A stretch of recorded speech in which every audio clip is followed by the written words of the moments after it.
Hey guys, so I'm just basically testing to see if like the sync with my voice and the video is all lined up, because I've tried a couple of streams and had quite a few issues with that and been slowly kind of upgrading my system. So let me know in the comments how that goes. If you've got any questions, also just let me know in the comments. I'll try to answer those. And I'm also just going to randomly make sounds as I go. Hope you guys enjoy watching this.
Okay, awesome. Thanks for the feedback. I'm glad to hear that it's going well so far. Sometimes there's like a couple of glitches throughout, and then that kind of like wildly throws off the sync. So just if you guys are going to keep watching, just keep letting me know throughout how it's going. Hello to anybody who's also just joining us. I'm just doing like a test stream to see how the sync with the video and the audio is going. Uranic, I'm not sure. What's your favorite synth? Such a difficult question to answer, because I think, every kind of synth has so many different avenues which you can pursue. I find even when going back to stuff that I've used hundreds of times before, if I just look at it at a different angle, sometimes I can find stuff that's like completely different, something like Albino 2 and 3, the old classics, are very good examples because they're actually incredibly simple synths. However, if you dig deep into the sort of inner workings of them, they're capable of quite a lot, quite advanced FM stuff and all sorts of stuff like that. So answering something like favorite synth, I guess, is incredibly hard to answer, like I said. But I guess using something like Serum is kind of gravitated towards me, because I think so many people have and use Serum because it sounds good, it's capable, and it's got a very visual approach to the way you kind of build up the sounds and stuff like that. So I think favorite VST at the moment, in terms of like a broad spectrum of stuff, is probably going to be Serum. But I would say favorite VST in terms of the more advanced side of things, if you really want to start going into multi-samples and taking it a bit further than what Serum can offer, then I would say take a look at Falcon. Falcon's also really good. However, if you're looking at something a little bit more simple that also sounds really good and very, very capable, then Thorn and Spire would be my other two options. So yeah, but today I'm actually feeling like I want to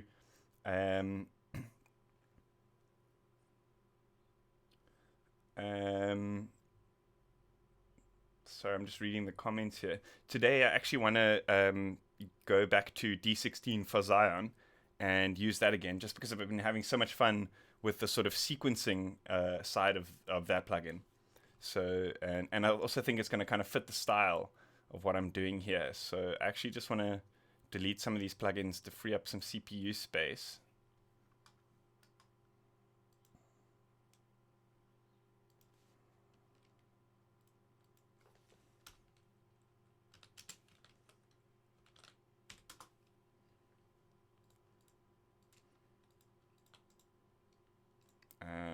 I'm going to create a new MIDI track so I can copy those MIDIs across.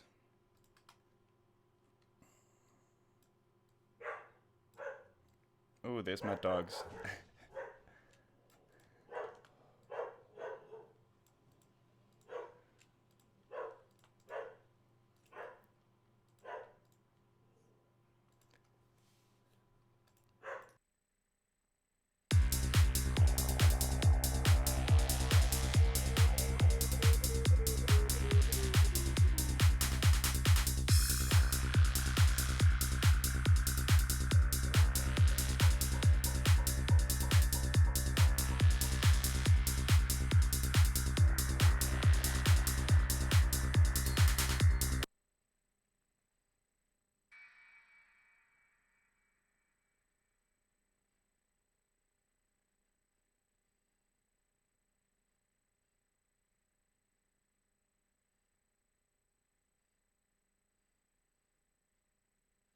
So I actually, like I said, I'm really enjoying these kind of like sequencing side of D16.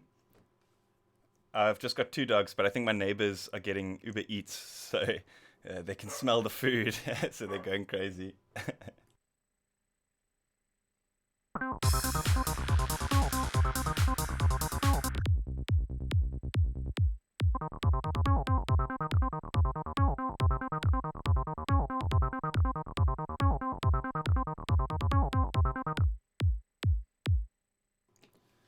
So what I like to do is,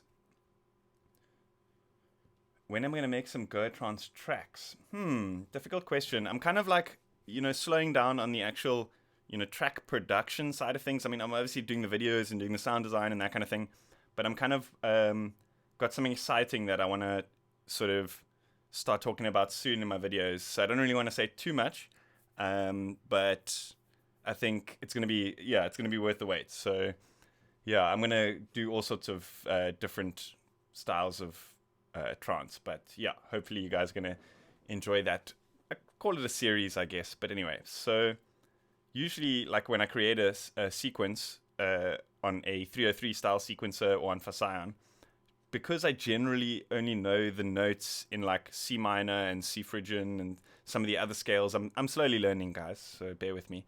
I'll start with C and then transpose it to fit the key of the track. Although I think this track I'm working on is in C anyway. It is. So yeah, it'll make things easier for sequencing this anyway. So I'm just talking nonsense.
Let's see. I'm going to read the comments here.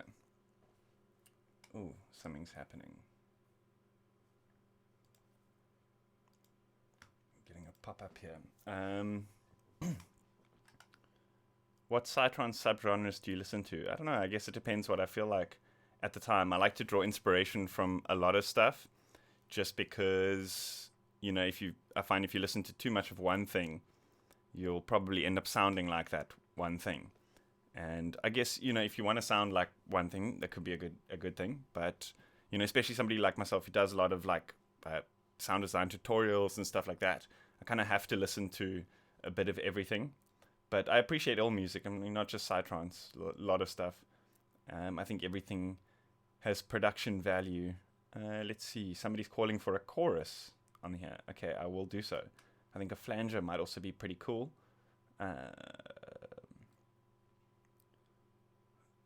How did I learn about sound design?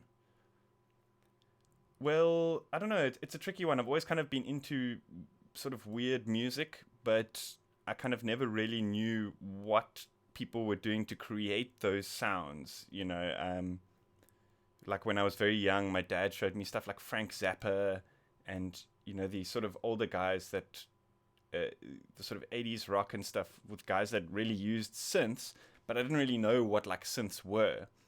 And then I actually, my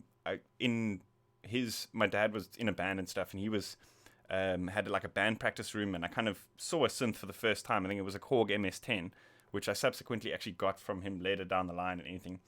But that was like the first time I kind of came in contact with sound design, was on a Korg MS-10, and I just pressed the key and it made this like weird siren sound. And I was like, oh, okay, that's what that synth sound is. And I kind of slowly gravitated towards more synthy kind of music as I kind of more like experimented more with that kind of thing. I always played drums in bands and stuff, so like I said, I've always been interested in music. But as I'd kind of discovered synths more, I played drums less and less, and then got into production and all sorts of stuff like that. So I guess it's kind of, when I was young, I kind of just, you know, played with a synth, and I kind of only really started developing my like sound design techniques like after high school and stuff. I studied sound engineering, and that helped quite a bit to kind of understand the fundamentals of like what sound is and all sorts of stuff like that. So that definitely helped with the basics. How do you level the volume of each layer when you create a track? Some synths will clip and do compression to reduce it, but finally, when I play the whole track, master channel level will still be clipping. I guess it's just something, when I first started out, it was something that I really struggled with because, um, when you generally, like when you open a DAW, the level is at 0, and then you put one instrument in, and then you put another instrument in, and now you turn that one up so that it can be as loud as the first one. And you've only got so much the headroom before you're going to start getting clipping. So generally what I do is, as I'm adding these channels, I'll just turn the volume all the way down and slowly bring them in from the bottom as opposed to bringing them in from the top. And that way you've got much more headroom to start with. But I've filmed a couple of videos, just got to edit them and stuff, film a couple more of like more in-depth mixing tutorials with all sorts of kind of slightly more advanced techniques and sort of like understandings and fundamentals of like mixing, EQing, placing stuff in a mix, compression, all sorts of stuff like that. So yeah, definitely stay tuned for that. If you haven't subscribed yet, then you probably should.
If any of you guys have got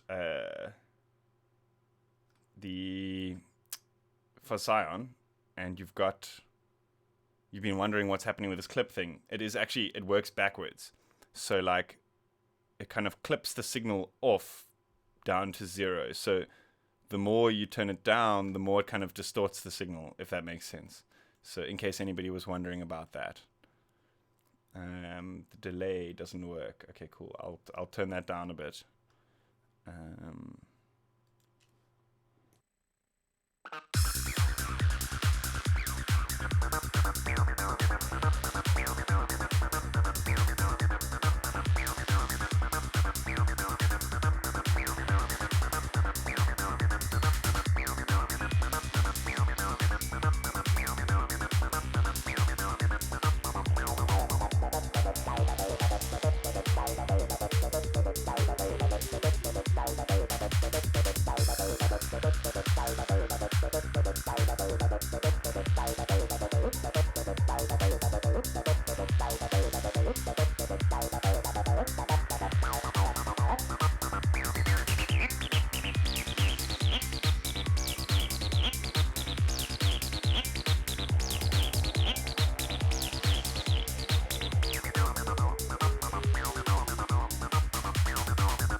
What do I think of Ableton Live and Bitwig, by the way? Both very capable. I've kind of been playing with. I actually said I should. I said I'm not going to give this away, but I've been playing with doing like more live orientated stuff for my performances. So this is actually the spoiler that I said I'm not going to give away earlier. And I'm going to do a couple of videos like exploring getting into like live sampling and triggering of clips and stuff like that. I played around with Ableton a bit. It didn't really gel with me. I mean, it's obviously very capable, but I've also actually just today started playing with Bitwig, and I find it so much more capable for what I'm actually aiming to do with it. And that kind of answers another question that I see here in the comments. Do I use any hardware synths or just VSTs? Yeah, I've actually done a video where I go through like a studio tour of all my stuff, and you can check out some of my hardware synths and stuff that I use. So my idea is to do like a more of a hardware live performance. Obviously, I'll have like my kick and bass and percussions and stuff prepared and mixed and sounding good. But then I want to do like trigger MIDI and control like synths in my modular system live. And just the short time today that I've played around in Bitwig doing that, it's already just feeling so much more, so much better to me than, I've spent a few weeks actually trying to get a sort of workable system together in Ableton. It didn't gel for me. Maybe it's the hardware that I'm using or something, I don't know. But Bitwig was just so much easier to get these kind of things going. Which pad would you suggest to use making intros? It's tough. I guess if you want to just use a preset or something like that, Omnisphere's got a ton of really sort of deep sounding pads that you can use for intros and stuff. I'm also busy working on a tutorial of kind of like more sort of cinematic horror kind of sounds and stuff that could be pretty cool. One thing to do also that I like to do in intros is to stretch and reverse and play with the audio and granularize the audio that you already have in the project. So say for example you've got like a pluck sound or something like that, maybe reversing it and putting a reverb on and time stretching it, or throwing it into Falcon, which has got some really nice granular kind of stuff. It's a pretty cool way of creating pads, but also it's a cool way of kind of giving the listener a hint of the sounds that are going to come later on, so when they do come in, they're not so foreign and stuff like that. Let me know if the audio sync is still okay, because it looks like we've been running for like 30 minutes. So I remember last time I tried, by this time it was like, I think a few minutes off.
check this out. So this is a really cool way of creating kind of, they're not polyrhythmic, but you get this kind of different sequence every time.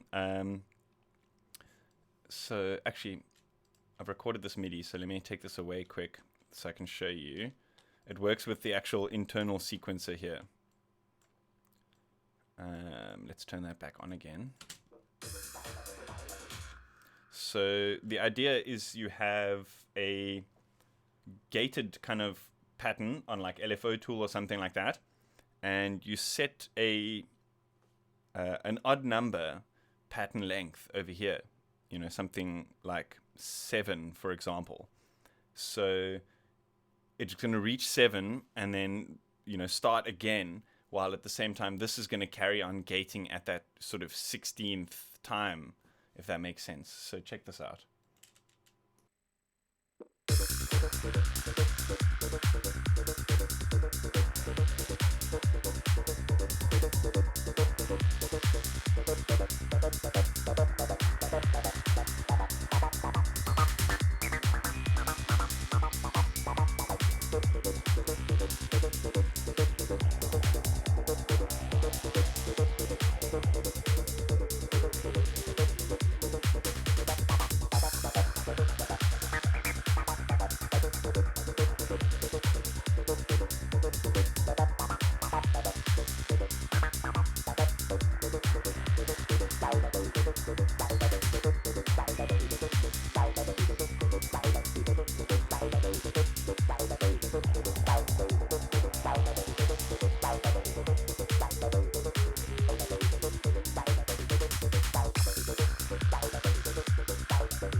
Will I be doing any FL Studio tutorials?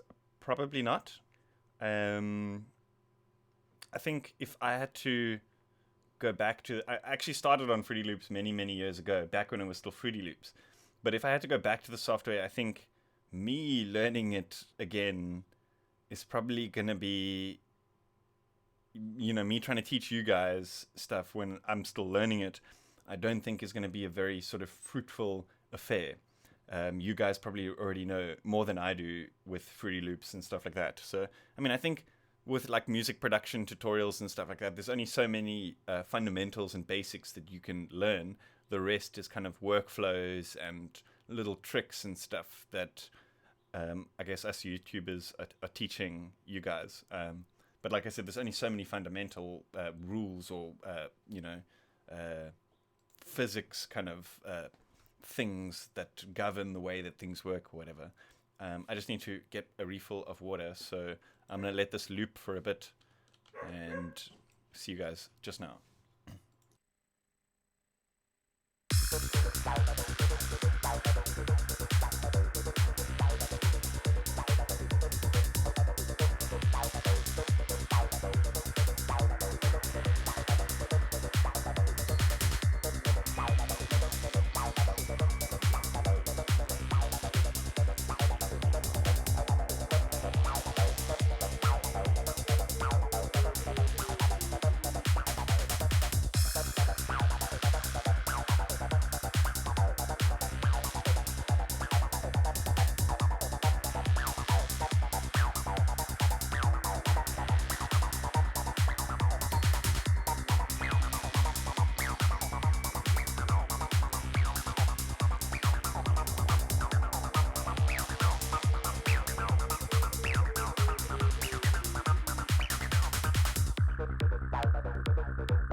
Where's my face? Oh, there we go. So there was actually something I wanted to show you guys, but I wasn't going to make like a full tutorial video about it, and I figured this is probably just an awesome way to kind of like show you guys. So obviously, if you've been following my channel, you probably have seen my video on D16 Fuzz-Ion, and the guys from D16 actually reached out for me and said thank you for doing the tutorial. They really enjoyed it, and they actually sent me another plugin. But they said, no strings attached, don't worry about making a video or anything. But the plugin was so good at one particular thing that I quickly want to show you guys. And I think it's very pertinent to the particular genre that I've been talking about on my channel and that I'm working on now. So anyway, the plugin is called D16 Deci Mod. And it's essentially a, how can I explain it? A high resolution bit reducer. So it's basically designed to emulate these kind of like old school samplers and the type of bit reduction and slight distortion that these old school samplers applied to a signal. So if you've also been following my channel for a little while, you know that a lot of the time with my synths, I like to use ever so slight amount of bit reduction and kind of mix it in to, you know, liven up certain sort of frequencies in the sound and stuff. And this is cool because it's a different sounding bit reduction altogether, and it's got presets that sound almost exactly like those sort of old school samplers and stuff like that. So I'm actually going to show you on this percussions channel, because obviously, you know, if you're thinking like how they produced these tracks in the 90s and stuff, they probably would have used something like an MPC-60 or a SP-1200 by EMU, which are the two kind of like main samplers that were on the market at the time. So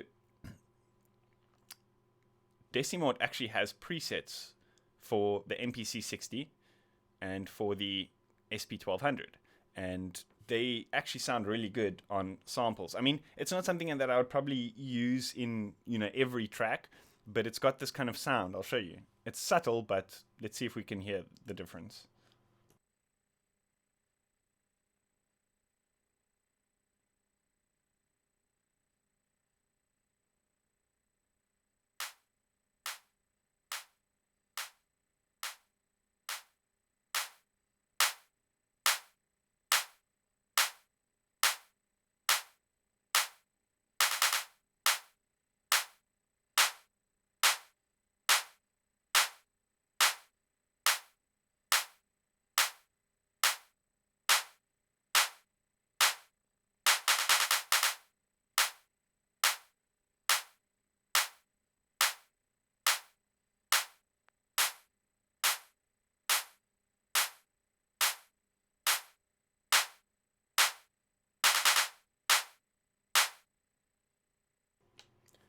You see, so it kind of like adds this slight amount of sort of distortion and to the sound. I mean, the one obviously has quite a bit more bit reduction than the other, so I probably wouldn't use it here if I'm going for a more cleaner sound. But like I said, you can go with the options. I guess the SP1200 would probably be more. The SP1200 would probably be more suitable to like hip hop and house, where they have that kind of more slamming, hard hitting, no dynamic snare drum or something like that. But I like the sound of the MPC 60 on these kind of Goa drums. I've also put it, I think, on the open hat and the ride. So what I'm going to do is I'm going to play like the entire mix and just drop Deci Mod onto another couple of these drum sounds, so you can get a picture of like what they sound like with and without.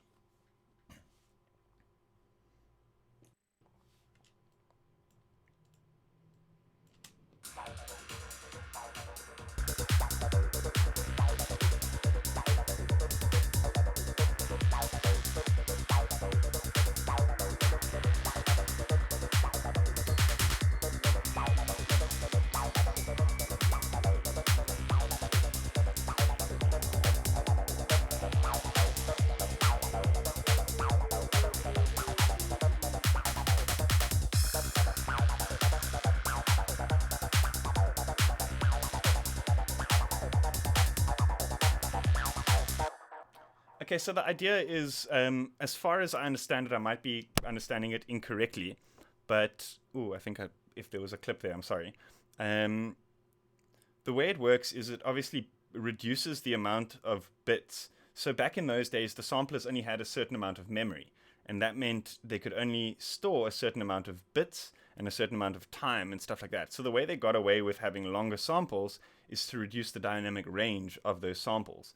And that's why the drum sounds and stuff, if you listen to, it's probably going to be completely like way out of whack. But if you listen to like the old 90s hip hop and stuff like that, the drums were just so slamming. And I think it's partly due to the fact that they had not much dynamic range to work with. So the samples themselves were just these sausages, which can be a good thing and it could be a bad thing. But knowing this and having that kind of creative control over it, I think is key.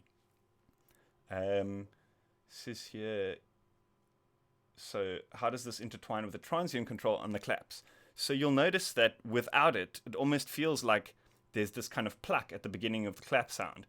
And when you add the Deci Mod, especially when you're listening to it in the mix, it doesn't cut through with the kick as much. It's like it's created this kind of little sausage of just that kind of audible tone frequency range at which that clap was kind of taking up, if that makes sense. It's kind of like a lo-fi effect, but the way that the plugin's designed is obviously designed to be, that equipment from then, it sounded good for the time. So it wasn't applying a lo-fi effect, but it's just come to sort of be, I guess, iconic sound for that era.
So I'm not sure if you can see that in that scope, but it kind of sounds louder, but the transients are softer, if that makes sense. So I find it's actually easier to mix when you're using something like this.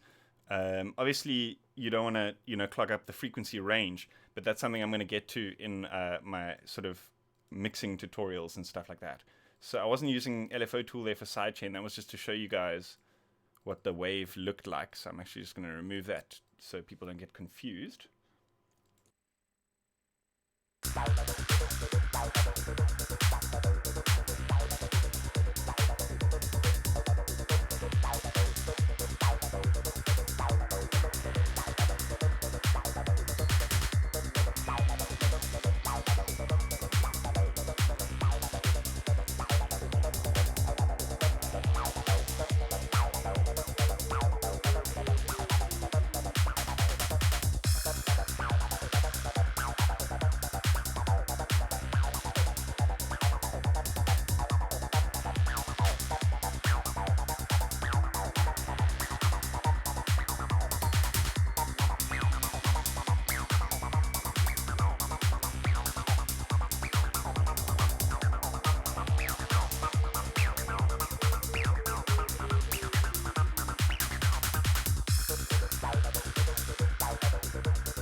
So with stuff like that, when you've got like two overlapping elements that have pretty much the same frequency range, and you don't want to do too much EQing, something like using that harmonic excited to excite a different frequency range, like what I did with the ride there, so that it's not as like pingy, so that they could overlay and they still sound like sort of one sound, if that makes sense.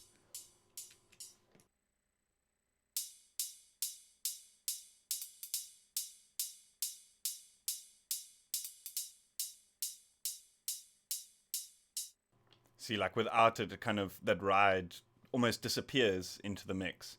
But I'm gonna also talk about more of these things in the upcoming tutorials. But anyway, back to business.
Hannes, I think that's how you pronounce that. Yeah, it actually is. And, I've been searching for that sort of old school sampler sound for so long. And I've been trying to work out techniques on how to like recreate it and stuff like that. And, when they contacted me and thanked me for doing the original plugin, it was so awesome to get this. So, and they even said like no strings attached. You don't have to mention this in a video or anything. But I, as you said, I thought it was so effective to just slap it on and get that sound that I just had to mention it at some point. So that's why.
Vicky says, Victor, how's it going, man? It says here in the comments, use 3 semi above root for toughness. That's what I do all the time, and especially with a bass, I like to go like 3 and then 2 if you're in a minor, or 3 and then 1 if you're in a Phrygian scale. So doing that on the bass is how you create those like uppy downy grooves.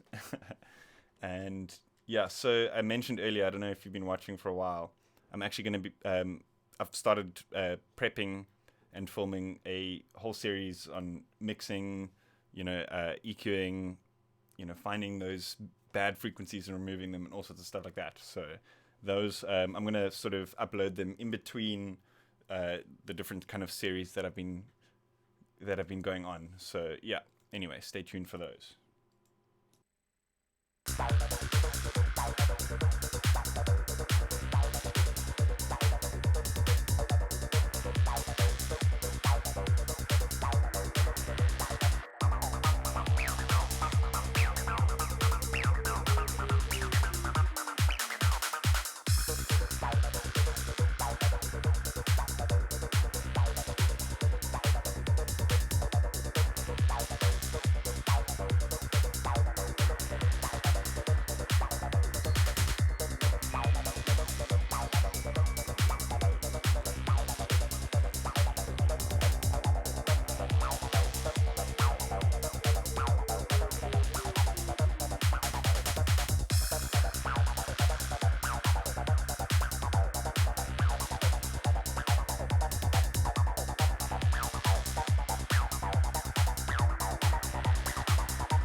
Oh, my dogs are going wild there. I think the neighbors are getting Uber Eats again.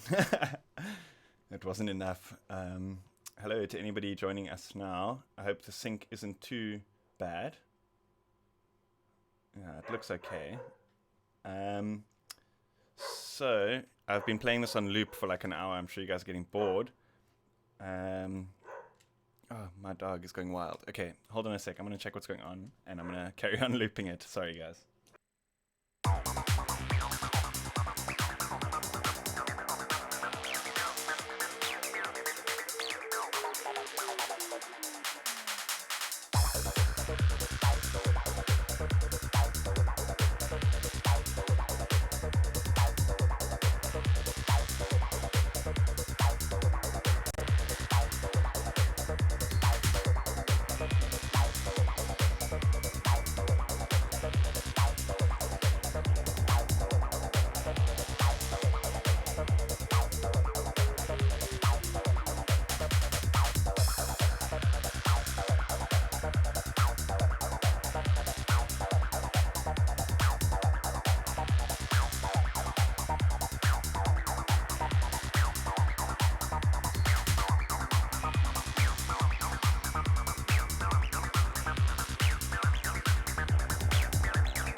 Okay, I think it's time that I go walk these dogs.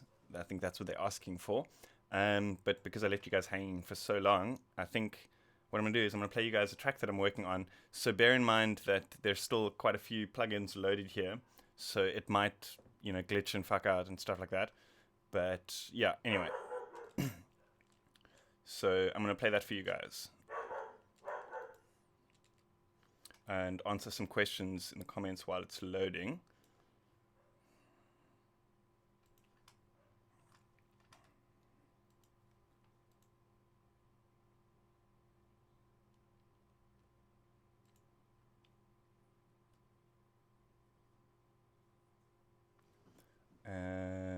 Hey Richard, how's it going? Thanks for joining us. Yeah, so I'm gonna let this video, it like automatically uploads when you're done with a YouTube stream. So that's gonna automatically be there within like an hour or so of the stream. So you can always watch back if you are keen. So I've got actually like an old render, but it's not an up-to-date mix of this. So if this track does kind of glitch out beyond belief, we can always just play the render. But yeah, let me know what you think of the track in the comments. This is the new track I'm working on.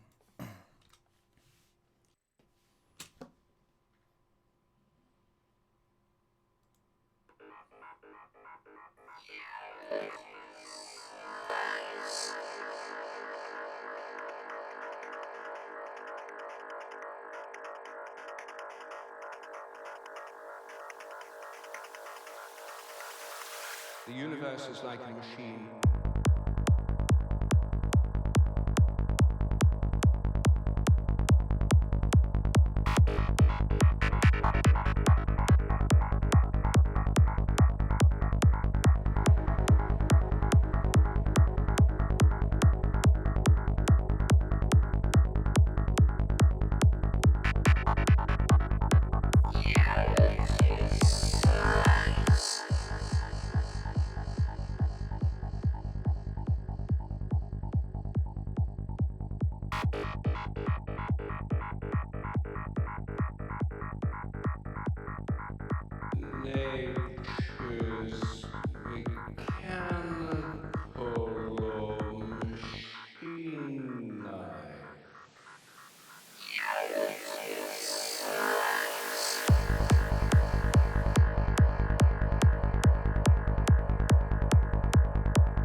like a machine.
Nature is mechanical or machine-like.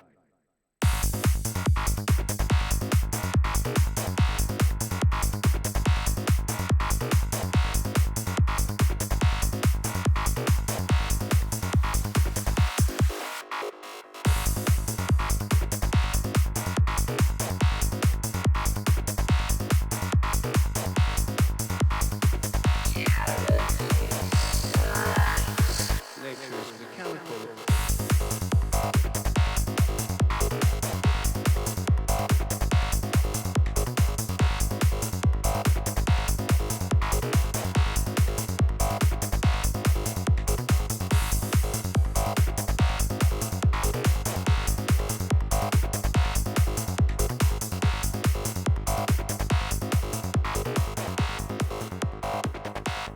Mechanical.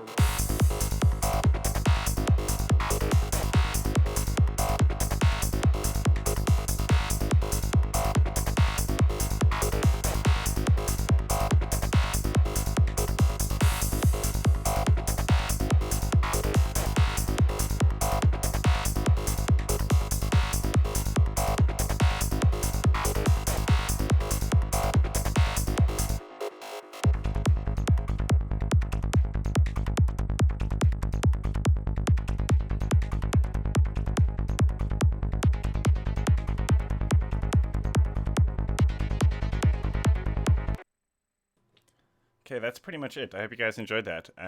Also, just want to show you, just don't be as indecisive as I am. Look at all these layers. It's so funny, like, the whole stream, my computer kept glitching out on the previous project, which had, like, 3 VSTs open. But now there's this project, which has, like, I don't even know how many, like, currently running 18 instances of Serum. And it went smooth, the whole track. But, like, yeah, don't be as indecisive as I am. Those are all muted if you're wondering. Yeah, Richard, it's weird. Like earlier, somebody actually asked me in the comments what my favorite plugin was, And I didn't want to say Fuzzion because it's such a simple thing, but I think that's what the beauty of the plugin is. And I also didn't want to get uh, completely destroyed because everyone kind of like, it's the kind of like go-to kind of synth because of its simplicity. And I think, and don't get me wrong, it is pretty overused, but it's still an awesome sound, and I'll still use it in a lot of tracks. I think there was a couple of instances of it rendered here as well. But it's an amazing synth. I think due in part to the fact that it's kind of, they captured the essence of the sequencing ability of the actual 303. Yeah, as you said it, yeah, best 303 plugin by a long way. A lot of the other ones kind of like tried to be a little bit more advanced, but in the same way gave you like a piano roll, which is cool, but it's not the same, you know? So yeah, anyway, so I think that's pretty much it. I think I've covered everything I wanted to cover in the stream, and it looks like the sync is probably going to be going off, maybe because of my CPU usage and stuff. So yeah, hope you guys enjoyed that, and I'm going to try to do this more regularly. So yeah, let me know what you think in the comments. See you guys next time.